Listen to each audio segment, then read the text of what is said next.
منشیاتو مخنیوي نړیوالې ورځ په مناسبت سره سوات کې بېلابېلې دستورې ترسره شوې دي چې پکې وویل شول چې د منشیاتو عادي خلکو د علاج لپاره دی او څوک چې منشیات خرڅوي د هغې مخنیوی د حکومت سره د عامو خلکو هم ذمهواري جوړیږي.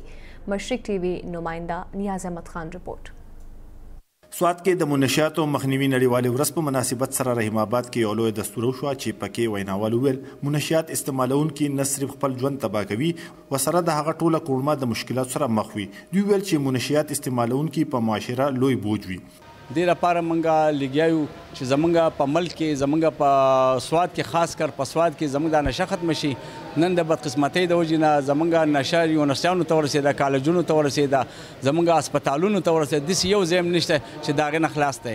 دغه رنګه د منشیاتو مخنیوي ادارو او علاج کوونکو لخوا منګوره بازار کې واک هم وکړی شو چې پکې د سکولونو ماشومانو د منشیاتو نه د کرکې کولو چاټونه راغستې ول. دوی هم وایي چې منشیات د معاشرې لپاره زهري قاتل دی.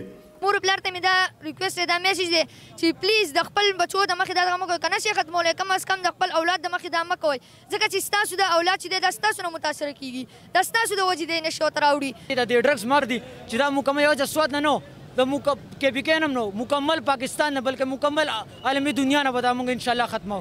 د منشیاتو مخنیوي نړیوالې ورځ په مناسبت سره سوات کې بېلابېلو دستورو کې مشرانو ویل چې د سرکاري محکمو سره د هر وګړي او باعزته شهري ذمهواري جوړیږي چې د منشیاتو خرڅونکو، خپرونکو او جوړونکو په ضد د حکومتي ادارو سره مرستې وکړي او ټوله سیمه د منشیاتو څخه پاکه کړي. د کیمرمین لونګین سره نیاز احمد خان، مشرق ټي وي، سوات.